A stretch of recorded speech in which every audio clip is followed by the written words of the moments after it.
Hello my dear students. तो कैसे हो आप लोग? आई होप कि आप सब बहुत ही अच्छे होंगे। तो मैं अमित स्वाई आपको अपने चैनल अमित स्वाई फिजिक्स में फिर से एक बार स्वागत करता हूं। काफ़ी लंबा ब्रेक के बाद फाइनली मैं वापस आ गया हूं। तो इस बार जो वीडियोस है वो मैं वन वीडियो करके अपलोड नहीं कर रहा हूं। इस बार की जो सारे वीडियोस है वो एक साथ अपलोड हो गए हैं, ऑलरेडी चैनल पे है, जो प्रीमियर के डेट के बेसिस पे आपको मिलते रहेंगे।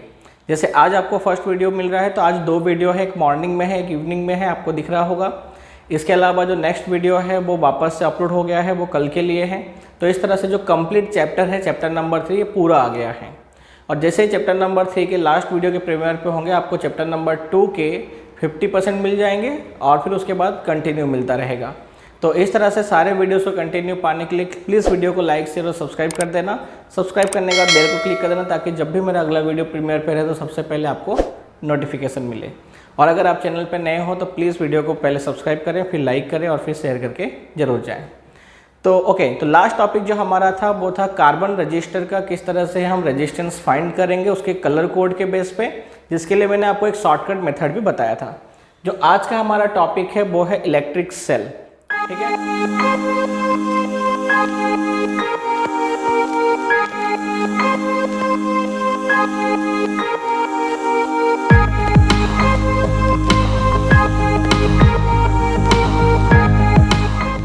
तो इस टॉपिक के अंदर हम जो देखेंगे वो सिर्फ और सिर्फ ईएमएफ नहीं करने वाले हैं। हम करेंगे कि सेल कितने टाइप्स के होते हैं, कितने तरह के सेल हैं, सेल किस तरह से चार्ज होता है, किस तरह से डिस्चार्ज होता है। ठीक है, एक सेकेंडरी सेल, फिर हम समझेंगे कि इसका ईएमएफ क्या है और उसके लिए फिर हम करंट के फ्लो के इक्वेशंस फाइंड करेंगे। तो देखते हैं। तो सबसे पहला है, जो एक सेल है वो क्या करता है। तो जो सेल है वो बेसिकली करता क्या है, वो केमिकल एनर्जी को इलेक्ट्रिकल एनर्जी में कन्वर्ट करता है। क्या करता है? तो वो करता है केमिकल एनर्जी कन्वर्ट करता है किसमें? Electrical energy. तो ये सेल का काम है। तो सेल बेसिकली केमिकल रिएक्शन के वजह से जो एनर्जी प्रोड्यूस करता है, केमिकल एनर्जी, उस एनर्जी को वो कन्वर्ट करने में हेल्प करता है। किसमें? तो वो हेल्प करता है हमें उसे इलेक्ट्रिकल एनर्जी में कन्वर्ट करने में। तो इस प्रकार से हम अगर देखेंगे तो बेसिकली इसका जो प्रिंसिपल है वो है chemical energy converted into electrical energy. Cell को यूज के बेसिस पे डिवाइड किया गया है टू टाइप्स में। फर्स्ट कौन सा है? तो वो है प्राइमरी सेल, और सेकेंड कौन सा है? तो वो है सेकेंडरी सेल। ठीक है, तो primary cell and secondary cell, यानी कि प्राथमिक कोष और द्वितीयक कोष, हिंदी में हम उसे कहेंगे प्राथमिक कोष और द्वितीयक कोष। तो ये जो प्राइमरी सेल और सेकेंडरी सेल क्या है? तो प्राइमरी सेल वो सेल्स है जिसको आप एक बार यूज़ करो, ठीक है, उसमें केमिकल रिएक्शन होगा, उसके आयन्स डिवाइड होंगे और तुम्हें इस तरह से कोई अगर सर्किट में किसी तरह का रेजिस्टेंस कनेक्ट करते तो उसमें से करंट फ्लो होगा और तुम्हें इलेक्ट्रिक करंट मिलेगा। इसके बाद धीरे धीरे क्या होगा, वो सेल डिस्चार्ज होगा और डिस्चार्ज होने के बाद ऐसे सेल यानी प्राइमरी सेल्स दोबारा क्या नहीं हो पाते हैं, चार्ज हो पाते नहीं हैं, यानी उसके केमिकल रिएक्शन को फिर से रिवर्स हम कर पाते नहीं हैं। इसकी वजह से होता क्या है कि ये सेल जो है वापस से रिचार्जेबल नहीं होते हैं, यानी कि जो रिचार्जेबल नहीं होंगे वो बेसिकली कौन से होते हैं? तो वो प्राइमरी सेल्स होते हैं, यानी इनको हम क्या कर सकते हैं, केमिकल रिएक्शन को हम रिवर्स नहीं कर सकते हैं। क्लियर? एग्जाम्पल कौन सा है? तो एग्जाम्पल के तौर पे है ड्राई सेल। ऐसे तो अभी बहुत सारे ड्राई सेल आते हैं। मेरा ये ड्राई सेल का कहने का मतलब है, ये वो ड्राई सेल है जो आप आपके रिमोट में डालते हो, वो बैटरी से, या फिर 9 वोल्ट की एक बैटरी आती है, आपने देखा होगा। तो वो सब कौन सा है? तो वो सारे के सारे जो सेल है वो प्राइमरी सेल्स, जिनको एक बार यूज़ करते हो फिर उसके बाद वो कम्प्लीटली डिस्चार्ज होगा और कम्प्लीटली डिस्चार्ज होने के बाद ये सेल आप दोबारा यूज़ कर पाते नहीं हो। सेकेंडरी सेल क्या है? तो सेकेंडरी सेल जो है वो एकदम बेसिक सेल है, जिसको आप क्या करोगे, एक बार यूज़ करोगे, यूज़ करने के बाद वो डिस्चार्ज होगा, डिस्चार्ज होने के बाद वापस आप उसको क्या कर सकते हो, उससे एक हाई वोल्ट डीसी सोर्स के साथ कनेक्ट करके फिर से उसके केमिकल रिएक्शन को आप रिवर्स करके उसको दोबारा चार्ज कर सकते हो। जब वो सेकेंड टाइम चार्ज होगा तो ऐसे कंडीशन में आप उसको फिर से एक बार वो यूज़ कर सकते हो, यानी कि उसको आप बार बार डिस्चार्ज और चार्ज कर सकते हो। तो ऐसे सेल्स को हम क्या कहते हैं, सेकेंडरी सेल्स कहते हैं। और बाकी और भी डिटेल में है, लेकिन हम उसमें जाएंगे नहीं, क्योंकि हम फिजिक्स में उसके फिजिकल प्रॉपर्टीज़ के बेसिस पे देखेंगे। बाकी आप केमिस्ट्री के अंदर इसके डिफरेंट काइंड ऑफ सेल्स को आप देखोगे। इसमें आप डेनियल सेल, लेक्लांसे सेल, ठीक है, फिर लेड सेल, फिर वोल्टाइक सेल, अलग अलग तरह के सेल्स को आप वहाँ पे स्टडी करोगे। तो हम उसमें से कुछ सेल आपके प्रैक्टिकल्स में भी हैं, इसी चैप्टर के रिलेटेड है। पोटेंशियोमीटर प्रैक्टिकल के अंदर आप उसमें से कुछ सेल को प्रिपेयर करते हो। आपको प्रैक्टिकल वीडियोस भी कंटिन्यू करना है, तो प्लीज़ वीडियो को लाइक शेयर और सब्सक्राइब कर देना, क्योंकि आपको पता है कि इसमें प्रैक्टिकल्स के वीडियो भी आपको मिल जाते हैं। ओके, इसमें मैं एक सेल लूँगा, वो है लेड सेल, या जिसे हम कहते हैं लेड एक्यूमुलेटर, लेड संग्राहक कोष कहते हैं। हम उसी को यहाँ पे आज समझेंगे, ठीक है। तो ये सेल के बेसिक टाइप है। तो हम यहाँ पे देखेंगे कि ये सेल किस तरह से डिस्चार्ज होता है, और डिस्चार्ज होने के बाद हम इसको फिर से कैसे चार्ज करते हैं, और डिस्चार्ज और चार्ज दोनों प्रोसेस में हम इसके करंट के फॉर्मूला फाइंड करेंगे। इसके अलावा हम इसमें देखेंगे कि ईएमएफ कैसे प्रोड्यूस होता है। ओके, तो स्टार्ट करते हैं। तो ये जो हमने अभी फिगर यहाँ पे ड्रॉ किया है, ये एक कॉमन क्या है, लेड एक्यूमुलेटर सेल है, यानी कि लेड संग्राहक कोष है। लेड सेल कहाँ यूज़ होता है, तो बहुत कॉमन यूज़ इसका है, वो है आपके बाइक में। जो बाइक है, जो 4 व्हीलर्स होते हैं, जो कार्स हैं या फिर ट्रक है, उनमें एक बैटरी लगा होता है, आपने देखा होगा, बड़ा वाला, ठीक है ना। तो वो जो बैटरी है वो ही क्या है, वो तुम्हारा है लेड एक्यूमुलेटर है। उसको हम बैटरी क्यों कहते हैं, क्योंकि उसमें more than 1 pair of electrodes होते हैं। जैसे यहाँ पे सिंगल पेयर ऑफ इलेक्ट्रोड है तो उसको हम सेल कहेंगे, अगर इससे ज़्यादा अगर पेयर है इलेक्ट्रोड के तो उसका हमें क्या कहेंगे, बैटरी कहेंगे। तो ये एक सिंपल क्या है, सेल है, लेड एक्यूमुलेटर है, वही जो आप यूज़ करते हो बार बार। उसको आपने देखा होगा कि पहले हम उसको यूज़ करते हैं, फिर वापस वापस बाइक स्टार्ट करते हैं, फिर से वो रिचार्ज हो जाता है, फिर से हम यूज़ करते हैं। इसके अलावा आपने देखा होगा कि सेल का यूज़ किस में होता है, तो इस लेड एक्यूमुलेटर का यूज़ होता है इन्वर्टर्स के अंदर, तो वहाँ पर भी आपने इसका यूज़ देखा होगा। ओके, देखो, तो सबसे पहले हम इसका स्ट्रक्चर समझते हैं, फिर आएंगे हम इसके केमिकल रिएक्शंस पे। तो बहुत ही बेसिक इसका स्ट्रक्चर है, इसको बनाना बहुत आसान है। आपके पास क्या होना चाहिए, आपके पास एक सिंपल नॉन कंडक्टर कोई विजल होना चाहिए, कोई पात्र होना चाहिए जो कैसा है, नॉन कंडक्टर होना चाहिए, अचालक होना चाहिए। लैब के अंदर जब हम यूज़ करते हैं तो यहाँ पे हम ग्लास विजल लेते हैं, और बेसिक जो हम रेगुलर यूज़ में जो रियल सेल्स देखते हैं, जो बैटरी देखते हैं, आपने देखा होगा एक हार्ड प्लास्टिक का बॉक्स होता है, डब्बा होता है, क्लियर। इसके अलावा इसके अंदर क्या है, H2SO4 का एक्वस सॉल्यूशन है, यानी कि H2SO4 का जलीय विलयन रखा हुआ है, डायल्यूट सॉल्यूशन है, ठीक है। और इसमें 2 इलेक्ट्रोड से 2 इलेक्ट्रोड हैं, जिसमें से एक इलेक्ट्रोड कौन सा है, पॉजिटिव है, एक इलेक्ट्रोड कैसा है, नेगेटिव है। जो पॉजिटिव इलेक्ट्रोड है वो लेड डाइऑक्साइड का बना हुआ है, और जो नेगेटिव इलेक्ट्रोड है वो लेड का है, क्लियर। ओके, अब ये कैसे काम करता है, इसका चार्ज कैसे होता है, कैसे चार्ज हो, कैसे ये काम करेगा, कैसे हम उसका देखेंगे डिस्चार्ज होता है, और फिर हम देखेंगे कैसे इसको चार्ज कर सकते हैं। ओके, तो होगा क्या, तो सबसे पहले हम यहाँ से स्टार्ट करते हैं पॉजिटिव, ठीक है, P से, यानी कि पॉजिटिव इलेक्ट्रोड से। तो पॉजिटिव इलेक्ट्रोड बना किससे है, तो मैंने कहा कि पॉजिटिव इलेक्ट्रोड जो है वो लेड डाइऑक्साइड का बना हुआ है। अब इसमें होता क्या है, तो सबसे पहले यहाँ पे H2SO4 का क्या होता है, डिवाइडेशन होता है। तो ये H2SO4 क्या होगा, इसका आयनाइजेशन हो जाता है, और ये बन जाता है 2H+ ion plus SO4- ion, ठीक है, 2- आयन। तो ये इसमें डिवाइड होता है। अब होगा क्या, तो जो लेड ऑक्साइड है इसकी तरफ मूव करता है ये हाइड्रोजन, ठीक है, आयन, और जो SO4 आयन है वो मूव करता है Pb की तरफ।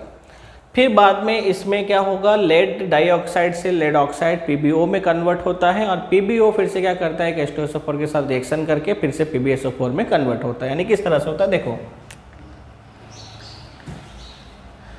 तो PbO2 ये रिएक्शन करने से पहले जो हाइड्रोजन आयन है, ये 2H+ आयन क्या करेगा, ये अपने 2 पॉजिटिव, क्योंकि एक हाइड्रोजन के पास एक पॉजिटिव आयन है तो सेकेंड हाइड्रोजन के पास एक और पॉजिटिव आयन है, तो ये क्या करते हैं, ये जो हाइड्रोजन है, ये हाइड्रोजन आयन अपने पॉजिटिव चार्ज को ट्रांसफर करते हैं, किसको, इस इलेक्ट्रोड को, Pb को, पीबी को ट्रांसफ़र करने के बाद ये क्या होता है, ये नेसेंट हाइड्रोजन में कन्वर्ट होता है एटम में। और ये जो हाइड्रोजन होता है, नेसेंट हाइड्रोजन्स जो होते हैं वो बहुत ही ज़्यादा क्या होता है, रिएक्टिव होता है। कैसा होता है, बहुत ही ज़्यादा, यानी कि हाईली रिएक्टिव होते हैं। अब ये highly reactive two hydrogen atom, nascent hydrogen atom क्या करेगा, इस PbO2 के साथ रिएक्शन करता है, ठीक है। और इस रिएक्शन से क्या बनाता है, तो रिएक्शन से कन्वर्ट होता है PbO, एक रिएक्टिव मटेरियल ही बनता है, और साथ में 1 मोल ऑफ H2O प्रोड्यूस होता है। क्लियर। अब ये PbO क्या करेगा, अब ये जो PbO है ये एक और H2SO4 के मॉलिक्यूल के साथ में रिएक्शन करता है, और फिर से इस रिएक्शन में क्या बनता है, तो PbSO4 सॉल्ट बन जाता है, और साथ में क्या होगा, फिर से 1 मोल H2O का प्रोड्यूस होता है। इस तरह से कंप्लीट रिएक्शन कैसा होगा, तो ये जो कंप्लीट रिएक्शन है ये बन जाता है PbO2 प्लस क्या है, तो प्लस है 2H प्लस, यानी 2H आइटम प्लस H2SO4। तो ये कंप्लीट रिएक्शन से हमें क्या मिलता है, तो हमें जो फाइनल प्रोडक्ट मिलता है वो हो जाता है PbSO4 प्लस 2H2O। ये हमें प्रोड्यूस होता है, ये मिल जाता है। क्लियर। ये हमें फाइनल प्रोडक्ट मिलता है कहाँ पे, पॉजिटिव इलेक्ट्रोड पे, यानी कि PbO2 पे। इसी तरह से क्या होगा, Pb का जो रिएक्शन है क्या होगा, तो जो ये SO4 जो है -2 आयन है, ये SO4 -2 आयन में से क्या करता है, तो SO4 अपने 2 नेगेटिव चार्ज Pb को दे देता है, जिसके वजह से Pb में क्या होगा, Pb नेगेटिवली यानी कि इलेक्ट्रॉन रिच हो जाता है। तो Pb नेगेटिवली चार्ज या इलेक्ट्रॉन रिच होगा, और जो SO4 बच जाता है उसे हम कहते हैं रेडिकल पार्ट, ठीक है ना। तो जो रेडिकल मॉलिक्यूल है SO4 या रेडिकल सल्फेट जिसे हम कहते हैं, ये रेडिकल सल्फेट भी क्या होगा, हाईली रिएक्टिव होता है। तो ये हाईली रिएक्टिव रेडिकल सल्फेट क्या करता है, डायरेक्ट रिएक्शन करता है किसके साथ में, Pb के साथ। तो किस तरह से रिएक्शन होता है, तो ये 2 इलेक्ट्रॉन्स डोनेट करता है और Pb के साथ डायरेक्ट रिएक्शन करता है SO4, और यहाँ पे क्रिएट करता है PbSO4 रिएक्शन बनाता है, ठीक है। तो इस टाइप से रिएक्शन होता है। आप इस रिएक्शन को एक सेकेंड पार्ट में भी एक्सप्लेन कर सकते हैं, किस तरह से देखो, और दोनों ही सही है और करेक्ट है। आप यहाँ पे होगा क्या, अगर मैं 2 मोल ले लूँ, 2 मोल ऑफ H2SO4 अगर मैं लूँ, तो मुझे यहाँ पे मिलेगा 4H plus ion plus 2SO4 ion, ठीक है। तो आप इस रिएक्शन को सेकेंड पार्ट में भी प्रेजेंट कर सकते हैं। Pb क्या करता है, तो Pb इनिशियली क्या कहा मैंने, इलेक्ट्रॉन्स डोनेट हो रहा है, तो Pb इलेक्ट्रॉन डोनेट करता है, Pb2 प्लस बनाता है 2 इलेक्ट्रॉन्स को डोनेट करके, और Pb2 प्लस जो है वो डायरेक्ट रिएक्शन करता है किसके साथ में, तो एक SO4 के साथ रिएक्शन करेगा। यहाँ पे 2 मोल है तो एक के साथ रिएक्शन करेगा। 2 मोल्स SO4 यूज हो रहा है, यहाँ पे देखो ये 1 मोल हो गया और एक 1 मोल ये है, तो सेम प्रोसेस है, रॉन्ग नहीं है, दोनों ही इक्वेशन सही है। तो हमें यहाँ पे मिल जाता है PbSO4, ये रिएक्शन हमें मिलता है फाइनली। यानी तुम इसको लिख सकते हो Pb प्लस SO4 आयन, तो तुम्हें क्या मिल जाएगा, तो तुम्हें फाइनल जो प्रोडक्ट मिलता है वो तुम्हें कुछ इस तरह से मिलता है PbSO4 प्लस 2 इलेक्ट्रॉन्स। तो हमें वही मिल रहा है बेसिकली।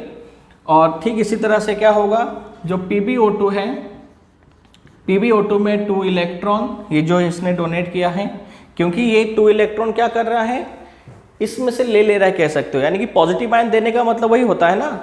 तो ये पॉजिटिव आयन दे रहा है किसको, पॉजिटिव इलेक्ट्रोड को, यानी P को। इसके साथ में रिएक्शन करते हैं हाइड्रोजन आयन, और यहाँ से हमें जो फाइनल प्रोडक्ट मिलता है, हाँ, SO4 आयन। तो हमें क्या होगा, तो ये जो 2SO4 यहाँ पे जनरेट हुआ है, इन 2SO4 में से एक SO4 Pb2 प्लस के साथ रिएक्शन करके PbSO4, और ये रिएक्शन में मिलता है, और दोनों रिएक्शन ही करेक्ट हैं और दोनों हमें वही प्रेजेंट कर रहे हैं। ये दिखा रहा है कि यहाँ पे PbO2 जो है वो 2 इलेक्ट्रॉन एक्सेप्ट कर रहा है, इसका मतलब हुआ कि PbO2 में पॉजिटिव आयन आया। और यहाँ पे क्या हो रहा है, यहाँ पे Pb में 2 इलेक्ट्रॉन डोनेट हो रहा है, यानी कि Pb जो है वो इलेक्ट्रॉन रिच हो गया, यानी Pb कैसा है, वो नेगेटिवली चार्ज हो गया। क्लियर, ठीक है। तो इस तरह से यहाँ पे रिएक्शंस हैं, ये केमिकल प्रोसेस है जो क्या शो कर रहा है हमें कि किस तरह से PbO2 जो है वो पॉजिटिव इलेक्ट्रोड है और किस तरह से Pb जो है वो नेगेटिव इलेक्ट्रोड है। समझ में? हम यहाँ पे जो पॉजिटिव और नेगेटिव इलेक्ट्रोड लिए हैं हम इसके बेसिस पे लिए हैं कि ये कौन से चार्ज को कैरी कर रहा है। क्लियर हो गया? तो ये ठीक इसी तरह से ये कौन से चार्ज को कैरी कर रहा है, तो हम उसके बेसिस पे यहाँ पे क्या किए हैं, Pb और PbO2 को हमने यहाँ पे पॉजिटिव और नेगेटिव इलेक्ट्रोड में हमने प्रेजेंट किया है।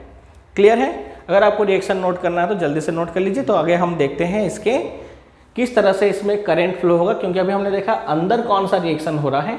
अब हम इस सर्किट के अंदर क्या करेंगे, एक बैटरी के साथ में, सेल के साथ में हम एक रजिस्टर को जोड़ेंगे और रजिस्टर को जोड़ के हम देखेंगे इसका EMF क्या है और उसके बारे में हम अभी डिस्कस करेंगे। तो जल्दी से अगर रिएक्शन नोट करना है तो नोट कर सकते हैं। तो अब इस सर्किट के अंदर हम क्या करते हैं, अब हम इसमें जोड़ देते हैं एक सिंपल रजिस्टर। सपोज इसका रेजिस्टेंस R है कुछ इस तरह से, ठीक है। तो अब क्या होगा, तो तुमने देखा अभी कि यहाँ पे जो इसको जो धीरे धीरे हाइड्रोजन से जो पॉजिटिव आयन मिला, इसको धीरे धीरे क्या हुआ, SO4 में से नेगेटिव आयन मिला। इस तरह से क्या हुआ, इस तरह से यहाँ पे जो है ये जो पार्ट है ये क्या हुआ, पॉजिटिवली चार्ज होते गया और ये जो है कैसा हुआ, नेगेटिवली चार्ज होता गया। तो होगा क्या, तो ये क्या कंटिन्यू हमेशा चार्ज लेता रहेगा? नहीं, ऐसा नहीं होगा, है ना। कुछ एक रेंज होगा। क्या रेंज होगा, तो एक पर्टिकुलर डेंसिटी तक क्या करता है, PbO2 जो है वो H+ के साथ रिएक्शन करते करते क्या करता है, पॉजिटिव आयन को कैरी करता रहता है, ठीक है। और एक पर्टिकुलर कंडीशन में आके ये जो प्रोसेस है ये यहाँ पे बंद हो जाता है। क्लियर हो गया? या फिर तुम कह सकते हो इलेक्ट्रोस्टैटिक रिपल्सन जब तक नहीं होता है तब तक यहाँ पे पॉजिटिव चार्ज एस्टैब्लिश होता रहता है और ठीक इसी तरह से यहाँ पे क्या होता है, नेगेटिवली चार्ज एस्टैब्लिश होता रहता है। और जब दोनों क्या होते हैं, कंप्लीटली चार्ज होते हैं, यानी कि पूरी तरह से चार्ज होता है, तो ऐसे कंडीशन में यहाँ पे जो डेंसिटी होती है, जब तक ये इसको डोनेट करता रहता है, ये इसे डोनेट करता रहता है, तो ऐसे कंडीशन में इस इलेक्ट्रोलाइट की जो डेंसिटी है, ठीक है, सो डेंसिटी ऑफ इलेक्ट्रोलाइट कितना होगा, तो जो रो है यहाँ पे वो है 1.285, ठीक है, यूनिट। तो इसकी डेंसिटी ये है, किसकी, इस इलेक्ट्रोलाइट की। और जब तक इसकी डेंसिटी ये है तो ऐसे कंडीशन तक क्या करता है, यहाँ पे ये पॉजिटिव चार्ज को एस्टैब्लिश करता रहता है और यहाँ पे क्या होता है, नेगेटिव चार्ज एस्टैब्लिश होता रहता है। और जब ये कंप्लीटली पॉजिटिव और ये कंप्लीटली नेगेटिव होता है, या जिसे हम कह सकते हैं कि क्या होगा कि ये जब तक इस चार्ज को यहाँ पे एस्टैब्लिश कर रहा है तब तक, ऐसे कंडीशन में इस कंडीशन तक क्या होगा, यहाँ पे चार्ज आते रहते हैं, यानी कि हम उसे कह सकते हैं जब इन दोनों की पोटेंशियल मैक्सिमम नहीं हो जाता है तब तक ये रहता है। तो इस कंडीशन पे इसका जो मैक्सिमम पोटेंशियल है, मैक्सिमम पोटेंशियल डिफरेंस जो है वो कितना होता है, तो इसका जो मैक्सिमम पोटेंशियल डिफरेंस होता है वो होता है 2.1 वोल्ट। हम एक लेड एक्यूमुलेटर की बात करें ऐसे कंडीशन में, ठीक है। अब होगा क्या, तो ये इसके मैक्सिमम पोटेंशियल डिफरेंस यानी मैक्सिमम चार्ज को जब तक वो एस्टैब्लिश नहीं करता है तब तक इलेक्ट्रॉन्स क्या होगा, यहाँ पे आता रहेगा और यहाँ पे पॉजिटिव चार्ज आता रहेगा। और 1 कूलम चार्ज को क्या करने के लिए, नेगेटिव टू पॉजिटिव चार्ज पर या नेगेटिव इलेक्ट्रोड से पॉजिटिव इलेक्ट्रोड तक एस्टैब्लिश करने के लिए जो नॉन इलेक्ट्रिकल फोर्स की रिक्वायरमेंट होती है, उस नॉन इलेक्ट्रिकल फोर्स ऐसा हम कह सकते हैं आप यहाँ पे इस कंडीशन में जो केमिकल फोर्स है, उस नॉन इलेक्ट्रिकल फोर्स या केमिकल फोर्स को हम यहाँ पे क्या कहते हैं, EMF कहते हैं। क्या कहते हैं, EMF। वो डिफरेंस जो क्या कर रहा है, इस इलेक्ट्रॉन को, क्योंकि देखो ये नेगेटिव चार्ज है, ये पॉजिटिव है, तो ये नेगेटिव चार्ज ऑब्वियसली यहाँ मूव करता है, लेकिन अंदर का जो नॉन इलेक्ट्रिकल फोर्स है वो, यानी कि जो केमिकल फोर्स है, जो केमिकल रिएक्शन है, वो इन दोनों को आपस में जुड़ने नहीं देगा।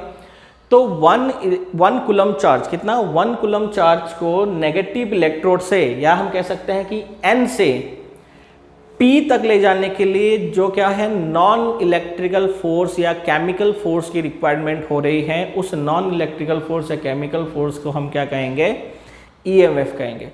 और हमें पता है कि एक चार्ज को एक पॉइंट से दूसरे पॉइंट तक ले जाने के लिए क्या गया, जो टोटल वर्क है वो क्या कहलाता है यहाँ पे, तो वो कहलाता है यहाँ पे पोटेंशियल, है ना, पोटेंशियल डिफरेंस कहलाएगा। तो इस तरह से ये चार्ज को यहाँ तक एस्टेब्लिश करने के लिए जो फोर्स की रिक्वायरमेंट होती है, जो एनर्जी की रिक्वायरमेंट होती है, उसको हम क्या कहते हैं, ईएमएफ कहते हैं। जबकि ईएमएफ यहाँ पे कुछ और नहीं, सिर्फ और सिर्फ क्या है, एक पोटेंशियल डिफरेंस है दोनों इलेक्ट्रोड के बीच का। लेकिन फिर भी यहाँ पे ईएमएफ, कौन, ईएमएफ, ये जिसे हम क्या कहते हैं, इलेक्ट्रोमोटिव फोर्स, ठीक है। ये इलेक्ट्रोमोटिव फोर्स या ईएमएफ जो है, इसके नाम में तो इंक्लूड है यहाँ पे फोर्स, लेकिन ये एक्चुअली में कोई फोर्स नहीं है। तो एक है क्या, अगर फोर्स नहीं है तो ये है इन दोनों इलेक्ट्रोड के बीच का पोटेंशियल डिफरेंस। क्लियर हो गया? ओके। तो क्या हो रहा है, तो मैंने क्या कहा, तो अंदर से दोनों चार्ज जो है तब तक दोनों पे एस्टैब्लिश हो रहे हैं, तब तक ये हाईली पॉजिटिवली चार्ज नहीं होता, और जब ये हाईली क्या होता है, नेगेटिव चार्ज नहीं होता है। यानी कि तब तक ये होता रहता है जब तक क्या होगा, इन दोनों इलेक्ट्रोड का जो पोटेंशियल डिफरेंस है वो 2.1 ईएमएफ के बराबर नहीं हो जाता है, यानी कि 2.1 वोल्ट के बराबर नहीं हो जाता है, ठीक है। लेकिन मैंने क्या कहा कि ये चार्ज यहाँ पे रिएक्शन करना चाहता है, और ये कंप्लीट रिएक्शन में ही, याद रखना, ये सेकंड वाला जो प्रोसेस है वो पूरा होता है, यानी कि जो PbO2 का जो रिएक्शन है वो तभी पूरा होता है। तो ऐसे कंडीशन में अगर मैं यहाँ पे कोई एक कंडक्टिंग वायर लूँ और उसमें एक रजिस्टर को यहाँ पे कनेक्ट कर दूँ, तो एक रजिस्टर कनेक्ट करने पे क्या होगा, तो करंट का डायरेक्शन हमें पता है ये मिलेगा, ठीक है। और जबकि इलेक्ट्रॉन का फ्लो, क्योंकि इसके पास नेगेटिव चार्ज है, इसके पास इलेक्ट्रॉन है, तो जो इलेक्ट्रॉन का फ्लो है वो ए डायरेक्शन में होना स्टार्ट हो जाता है, ठीक है। ये इलेक्ट्रॉन का फ्लो का हमें डायरेक्शन मिलता है। जब इलेक्ट्रॉन का फ्लो होना स्टार्ट होता है तो ऐसे कंडीशन में क्या होगा, जब इलेक्ट्रॉन यहाँ से यहाँ फ्लो होंगे तो इलेक्ट्रॉन के काइनेटिक एनर्जी, उस एनर्जी का यूज़ कहाँ होता है, इसमें यूज़ होगा, जो हमारा अगला टॉपिक हम वहाँ पे देखेंगे, इलेक्ट्रिक एनर्जी एंड पावर में। और इस तरह से क्या करता है, इसकी एनर्जी का यूज़ होगा, और ये एनर्जी यूज़ होने के बाद वो, यानी कि जो इलेक्ट्रिक पावर जो है, जो कंजप्शन है वो होगा। इसके बाद जब इलेक्ट्रॉन यहाँ पहुँचेंगे तो ये कंप्लीट रिएक्शन पूरा होता है, जिसके वजह से क्या होता है, तो हमने देखा ये पूरे कंप्लीट रिएक्शन के बीच में 2 मोल H2O क्रिएट होता है। और ये 2 मोल H2O क्या करता है, इसको और ज़्यादा डायलेट करता है, यानी कि हम कह सकते हैं उसकी डेंसिटी को डिक्रीज करता है। और धीरे धीरे जैसे ही ये इलेक्ट्रॉन फ्लो होंगे तो क्या होगा, तो धीरे धीरे क्या होगा, इसका पोटेंशियल डिक्रीज होता जाएगा, क्योंकि ये धीरे धीरे ये इलेक्ट्रॉन जो है वो यहाँ तक पहुँच रहे हैं। और इस तरह से क्या हो रहा है, जो पहले पोटेंशियल हाई था वो धीरे धीरे पोटेंशियल क्या हो रहा है, डिक्रीज होगा, यानी चार्ज कम होंगे, क्योंकि न्यूट्रल होता जाएगा। और जितना न्यूट्रल होगा फिर से क्या करेगा, इस इलेक्ट्रोलाइट में से फिर से वो पॉजिटिव चार्ज लेगा और ये फिर से नेगेटिव चार्ज लेगा। तो इस तरह से क्या होता है, जैसे जैसे ये इलेक्ट्रॉन यहाँ से यहाँ पहुँचेंगे और इसके साथ रिएक्शन करेंगे, जैसे वो न्यूट्रल होता जाएगा वैसे वापस यहाँ से H+ में से ये पॉजिटिव लेगा, SO4- में से ये नेगेटिव लेगा, और इस तरह से ये क्या होगा, प्रोसेस चलता रहेगा। लेकिन ये प्रोसेस क्या होगा, तब तक होता रहेगा जब तक ये H2SO4 की डेंसिटी एक पर्टिकुलर रेंज तक नहीं पहुँचती है, यानी कि इसके H+ आयन और SO4- आयन को रिलीज करने की कैपेसिटी नहीं खत्म हो जाती है। और वो पूरा होता है कहाँ पर, तो जब इस इलेक्ट्रोलाइट की जो डेंसिटी है, डिस्चार्ज कंडीशन में जो डेंसिटी है वो हो जाता है 1.15 यूनिट। तो इसकी जो स्पेसिफिक डेंसिटी है, ये स्पेसिफिक डेंसिटी की हम बात कर रहे हैं तो यूनिट लेस हो जाएगा, सॉरी। तो इसकी जो स्पेसिफिक डेंसिटी है, जब तक वो इस रेंज तक नहीं आ जाता है, यानी कि 1.15 तक नहीं आता है, तो तब तक क्या होगा, तो तब तक ये प्रोसेस चलता रहेगा। और जब ये कंडीशन में आएगा तो ये H2SO4 का जो डायल्यूट सॉल्यूशन है वो इतना ज़्यादा डायल्यूट हो जाता है, क्योंकि मैंने क्या कहा, हर एक रिएक्शन में H2O प्रोड्यूस हो रहा है, 2 मोल H2O हो रहा है। तो जब ये कंप्लीट हो जाता है तो फिर क्या होगा, ये H2SO4 में से और H+ आयन और SO4 आयन जो है वो प्रोड्यूस नहीं होंगे, जिसके वजह से क्या होगा कि ये और इसको H+ नहीं देगा और ये इसको और SO4- नहीं देगा, यानी ये इसको और नेगेटिव आयन नहीं दे पाएगा और H+ को और पॉजिटिव आयन नहीं दे पाएगा। इसके बाद क्या होगा, इसको हम कहेंगे कंप्लीट डिस्चार्ज कंडीशन। और इस कंप्लीट डिस्चार्ज कंडीशन में इसका पोटेंशियल जीरो नहीं होता, इसका EMF जीरो नहीं होगा, याद रखना, तभी भी इसका EMF रहेगा।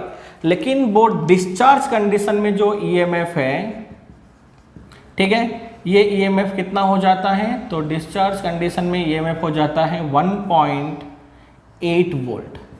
देखो 2.1 वोल्ट है तब तक वो करंट को फ्लो करा रहा है, सिर्फ 1.8 वोल्ट यानी 0.3 वोल्ट डिक्रीज हुआ और इसके करंट फ्लो करने की जो पावर है, जो कैपेसिटी है, वो खत्म हो जाती है।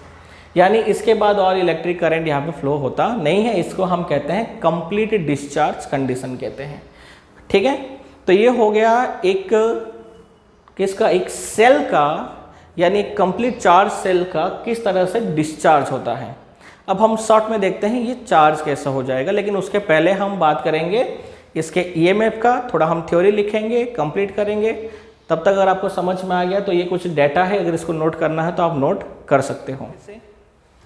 तो हम पहले फिगर को एक्सप्लेन करेंगे। तो हमें क्या दिख रहा है, तो हमें दिख रहा है as shown in the figure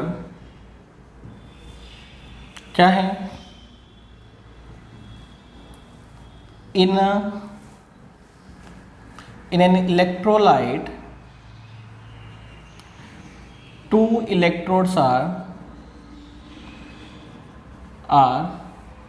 क्या है, partially dipped,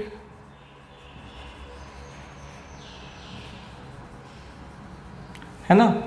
टू इलेक्ट्रोलाइट्स का हमने क्या किया है, तो हमने यहाँ पे लिखा चित्र में दर्शाए अनुसार एक इलेक्ट्रोलाइट के अंदर या इलेक्ट्रोलाइट के अंदर क्या किया गया है, दो इलेक्ट्रोड को पार्शियली डिप किया हुआ है, यानी आंशिक रूप से डुबाया गया है, ठीक है। तो क्या है, तो electrode P is positively charged and N is कैसा है, नेगेटिवली चार्ज है, ठीक है। तो यहाँ पे जो इलेक्ट्रोड P है, P जो है वो पॉजिटिवली चार्ज है और जो N है वो कैसा है, तो वो नेगेटिवली चार्ज है। क्लियर हो गया, ओके। सो नाउ क्या है, the potential difference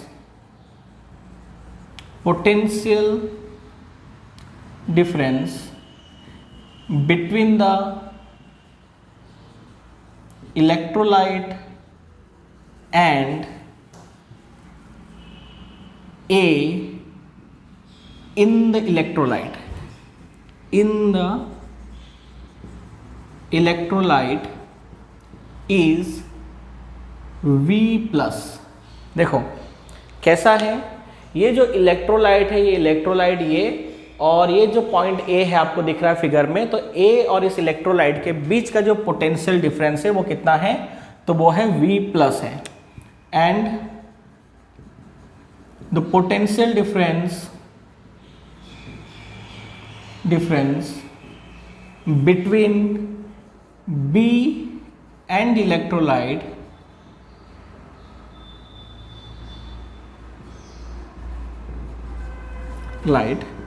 is V minus, ठीक है, माइनस V माइनस है, ठीक है। तो V माइनस शो करा कि नेगेटिव इलेक्ट्रोड है, नेगेटिव चार्ज उसके लिए हमने नेगेटिव पोटेंशियल के लिए लिया हुआ है, ठीक है। तो इन दोनों के बीच का जो पोटेंशियल डिफरेंस है वो कितना है, V minus. The potential difference between P and N is, देखो इन दोनों के बीच का पोटेंशियल डिफरेंस V प्लस है, इन दोनों के बीच का potential difference V minus, minus V minus है।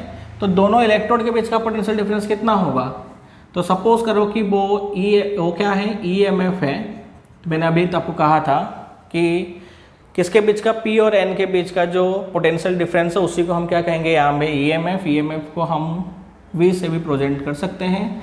इज इक्वल टू क्या है, तो इज इक्वल टू है V प्लस माइनस कितना है, V माइनस, ठीक है। तो मैं क्या लिख सकता हूँ, तो V plus minus minus plus, तो plus V minus,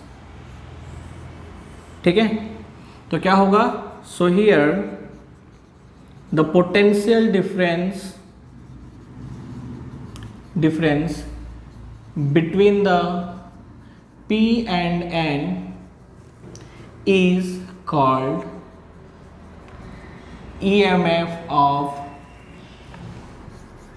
cell.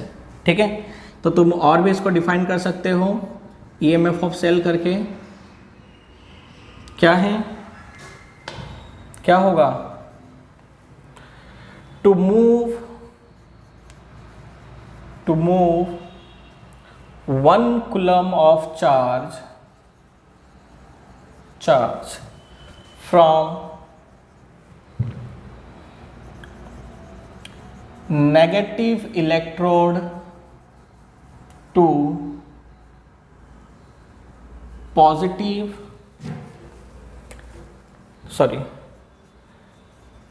the non electrical energy required to move 1 coulomb of charge from negative electrode to positive electrode is called EMF of cell।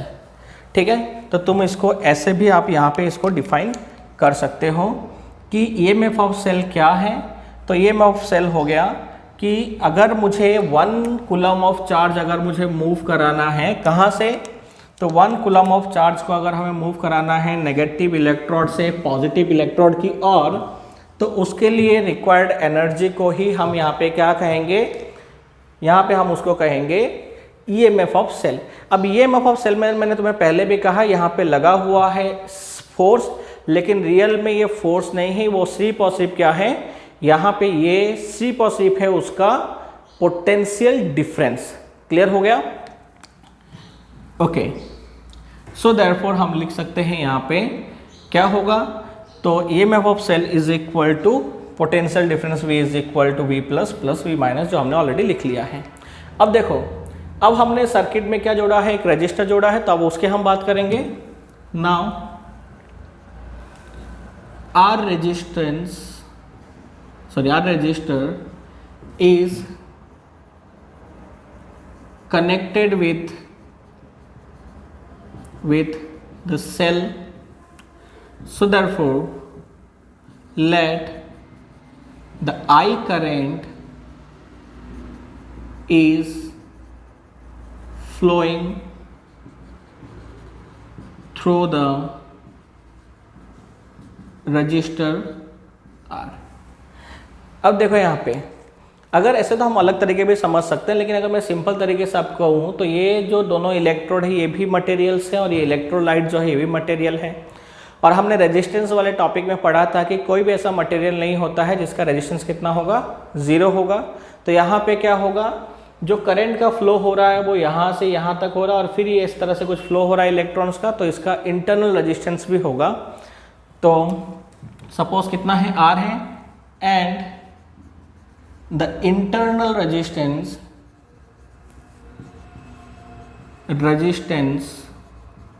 Of the cell is let small r।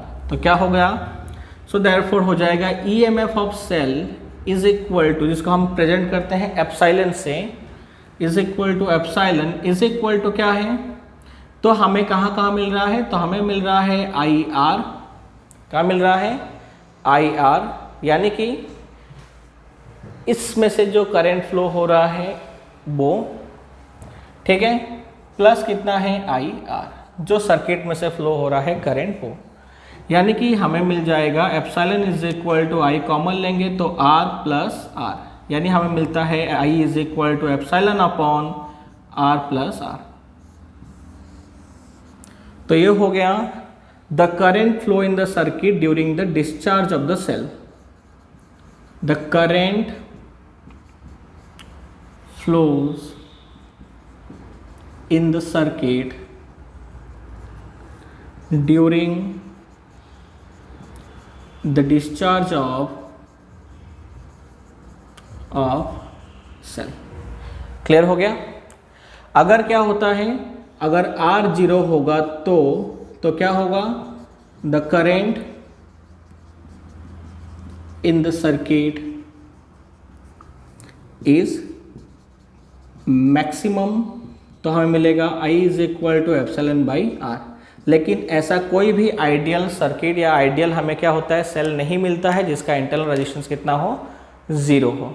ठीक है, और ये internal resistance dry cell के लिए maximum होता है और electrolyte cell के लिए क्या होता है, ये रेजिस्टेंस लो होता है थोड़ा कंपेयर टू ड्राई सेल। ठीक है, तो आई होप कि ये पूरा जो कंप्लीट जो सेल है और सेल ईएमएफ है आपको समझ में आ गया होगा। इसकी चार्जिंग प्रोसेस में हम क्या करते हैं, तो चार्जिंग प्रोसेस में हम यहाँ पे क्या करेंगे, इसके पोटेंशियल से थोड़ा मैक्सिमम पोटेंशियल वाला हम यहाँ पे क्या करते हैं, सेल जोड़ते हैं, यानी डीसी सोर्स जोड़ते हैं, कनेक्ट करते हैं।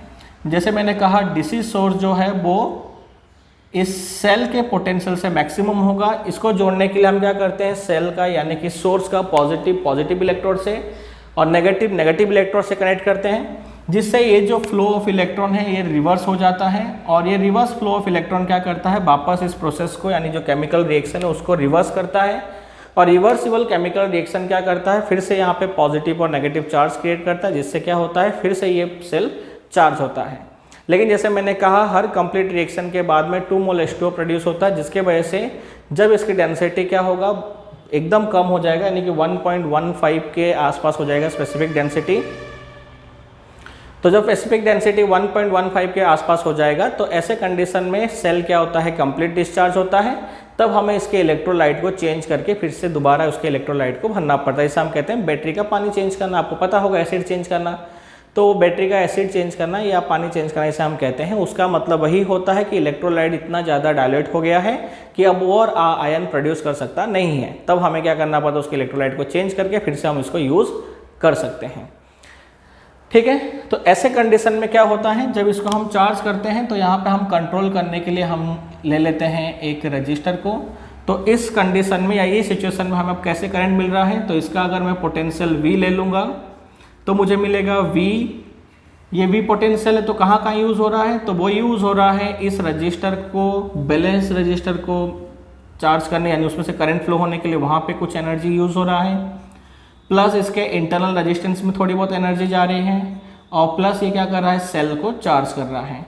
तो ऐसे कंडीशन में जो सर्किट में हमें मिलता है क्या, जो कंप्लीट जो करंट मिलता है वो मिलता है V minus epsilon is equal to I common लेंगे तो R प्लस R, तो I इज इक्वल टू क्या मिल जाएगा, V minus epsilon upon R plus R। तो याद रखना ये जो हमें यहाँ पे शो कर रहा है ये चार्जिंग प्रोसेस में है। ये क्या है, ये है चार्जिंग ऑफ सेल। और ये जो हमने देखा ये कंप्लीट क्या है, एक सेल है, कैसे वर्क करता है, या हम उसे कह सकते हैं डिस्चार्ज होते समय क्या होता है। तो आई होप कि ये कंप्लीट जो थ्योरी के साथ में जो मैंने आपको पूरा बताया आपको समझ में आ गया होगा।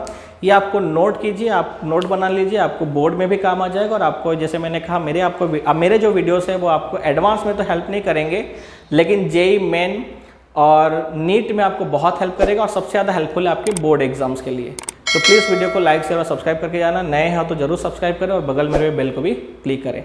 So thank you very much. Next video के लिए बने रहें।